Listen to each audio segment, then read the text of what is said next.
Hi guys, welcome back to ಮೇಘನ ಕೂಡ YouTube channel. ಎಲ್ಲರೂ ಹೇಗಿದ್ದೀರಾ? ಎಲ್ಲರೂ ಚೆನ್ನಾಗಿದ್ದೀರಾ ಅಂತ ಭಾವಿಸ್ತೀನಿ.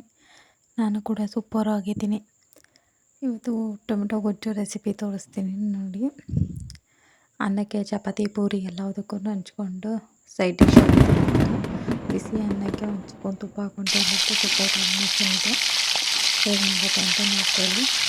ಬೇಕಾಗಿರೋ ಸಾಮಗ್ರಿಗಳು: ಈರುಳ್ಳಿ, ಟೊಮೆಟೊ, ಕಾಯಿತುರಿ, ಕೊತ್ತಂಬರಿ ಸೊಪ್ಪು, ಕರ್ಬೇವಿನ ಸೊಪ್ಪು, ಆಮೇಲೆ ಮಾಮೂಲಿ ಬೇಳೆ ಸಾಂಬಾರು ತಗೊಂಡ್ರೆ ಉಪ್ಪು, ರುಚಿಗೆ ಇಷ್ಟು ಬೇಕಾಗಿರೋದು. ಒಗ್ಗರಣೆಗೆ ಎಣ್ಣೆ ಹಾಕ್ಕೊಂಡು ಸಾಸಿವೆ ಟೊಮೆಟೊ ಆದಮೇಲೆ ಜೀರಿಗೆ ಹಾಕ್ಕೊಳ್ಳಿ. ಜೀರಿಗೆ ಹಾಕ್ಕೊಂಡಿದ್ದಾದಮೇಲೆ ಆನಿಯನ್ಸ್ ಹಾಕ್ಕೊಂಡು ಸ್ವಲ್ಪ ಆದಮೇಲೆ ಟೊಮೆಟೊ ಹಾಕ್ಕೊಳ್ಳಿ. ಟೊಮೆಟೊ ಸ್ವಲ್ಪ ಸಾಫ್ಟ್ ಆದಮೇಲೆ ಕೊತ್ತಂಬರಿ ಸೊಪ್ಪು, ಕರ್ಬೇವಿನ ಸೊಪ್ಪು ಎರಡೂ ಜೊತೆಲಿ ಹಾಕ್ಕೊಬೋದು. ಇಲ್ಲಾಂದರೆ ಬರೀ ಕರ್ಬೇವಿನ ಸೊಪ್ಪು ಹಾಕ್ಕೊಳ್ಳಿ. ಲಾಸ್ಟಲ್ಲಿ ಕೊತ್ತಂಬರಿ ಸೊಪ್ಪು ಹಾಕ್ಕೊಳ್ಳಿ. ನೋಡಿ, ಅದೆಲ್ಲ ಸ್ವಲ್ಪ ಬೆಂದಿದ್ದಾದಮೇಲೆ ಬೇಳೆ ಸಾಂಬಾರು ಪೌಡರ್ ಹಾಕ್ಕೊಂಡಿದ್ದೀನಿ.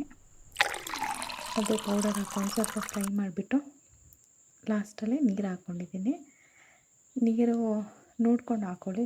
ಸ್ವಲ್ಪ ಫುಲ್ ಗಟ್ಟಿ ಬೇಕಂದರೆ ನೀರು ಸ್ವಲ್ಪ ಕಮ್ಮಿ ಹಾಕ್ಕೊಳ್ಳಿ. ಸ್ವಲ್ಪ ಗ್ರೇವಿ ಥರ ಇರಬೇಕು ಅಂತ ಅಂದರೆ ಸ್ವಲ್ಪ ನೀರು ಜಾಸ್ತಿ ಹಾಕ್ಕೊಳ್ಳಿ. ನಾನು ತುಂಬ ನೀರು ಹಾಕ್ಕೊಂಡಿಲ್ಲ, ಮೀಡಿಯಮಾಗಿ ನೀರು ಹಾಕ್ಕೊಂಡಿದ್ದೀನಿ.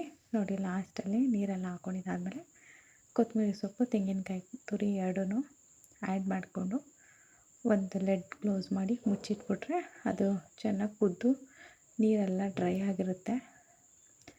ನೋಡಿ, ಈ ಥರ ನೀರು ಸ್ವಲ್ಪ ಇದೆ ಅಷ್ಟೇ, ಫುಲ್ ಡ್ರೈ ಆಗಿದೆ. ಇಷ್ಟಿದ್ರೆ ದೋಸೆ ಚಪಾತಿಗೆಲ್ಲ ತುಂಬ ಚೆನ್ನಾಗಿರುತ್ತೆ. ಅನ್ನಕ್ಕಾದರೆ ಇನ್ನೂ ಸ್ವಲ್ಪ ನೀರು ಹಾಕ್ಕೋಬೇಕು. ನಾನು ದೋಸೆ ಮಾಡ್ಕೊಂಡಿರೋದಕ್ಕೆ ತುಂಬ ಒಳ್ಳೆ ಕಾಂಬಿನೇಷನ್ ಆಗಿತ್ತು. ನೀವು ಟ್ರೈ ಮಾಡಿ ಹೇಗೆ ಬಂತು ಅಂತ ತಿಳಿಸಿ. Thank you for watching Meghana Gowda YouTube channel. Thank you so much.